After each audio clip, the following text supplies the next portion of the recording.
Hello and welcome back to Fallout 76. Today we are going to have a look at the Plasma Caster. Now I realize I am late to the party on this one. The weapon came out 3 years ago with the Wastelanders update, but I haven't really had any experience with this weapon at all, and the main reason is RNG. I've just not gotten any good rolls on this in the 3 years, even though I have tried quite a bit. And so I thought I'd give it a go. Finally got my hands on one that I would call pretty good. It's Aristocrats with VATS critical hits doing 50% more damage. I've heard this weapon is good for as a sniper weapon. It's good for ammo farming. And I've also heard that it doesn't matter if you're spec for it or not. You can still do good damage either way. This is a heavy gun, and this character is not a heavy gunner, so we're going to put that to the test. I have this modified with an aligned sniper barrel and a calibrated capacitor because I will be using critical hits. Now, this character is pistols and rifles, typically. You can see I have no heavy gunner perks over there. And I can't benefit from stabilized because I don't have power armor. So I've removed some of the pistol perks and I've added in sneak. I normally run without it. I don't know if I'll be able to sneak with this weapon. It is not silenced. I do have a full set of covert scout armor that is shadowed. So I don't know, maybe if I add sneak into there, I can get some sneak attacks. I don't know, I'll find out. I also have adrenaline maxed out. Just to see how much damage I can get. And this is a critical build, and I will be using critical hits. I have critical savvy and better criticals maxed out. I also have follow through maxed out. I don't know if that will come into play because, like I said, I don't know if I'll be able to do sneak attacks or not, but I will find out. Now, right out of the gate, before we even get going, I can say that I do like the ammo capacity. 20 rounds for something that is a slow firing weapon is pretty good. And, okay, there we go. That is pretty good damage, over 300. All right, let's test a critical hit here. Oh, I don't have a critical yet. Okay. That's good damage, though. I really like this so far.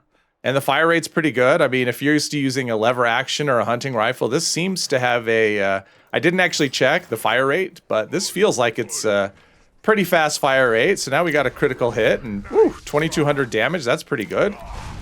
Yeah, this does really well. I was in danger, though, right there. So, yeah, for sneak attacks, this looks like not so much. Maybe if you...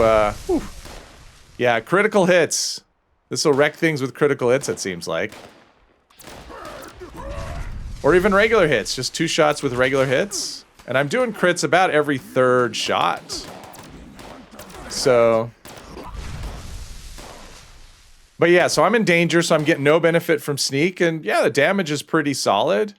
The downside of this, manual aiming, because it is a slow projectile. I don't think manual aiming is going to be something that's all that great.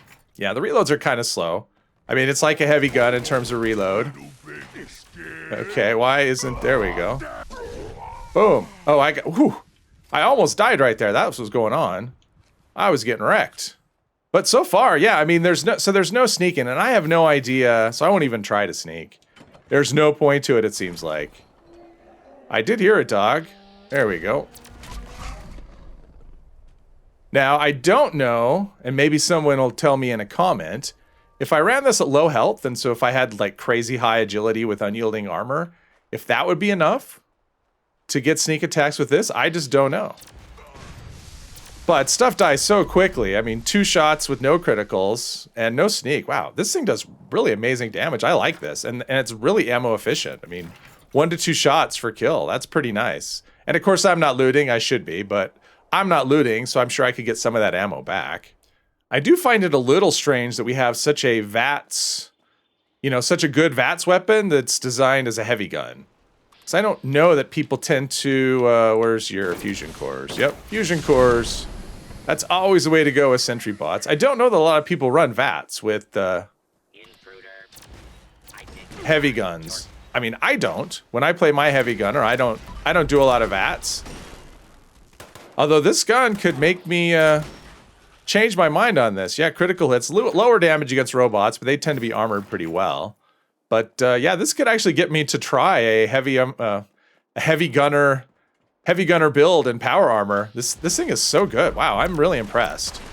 And I could totally see this as a way to feed...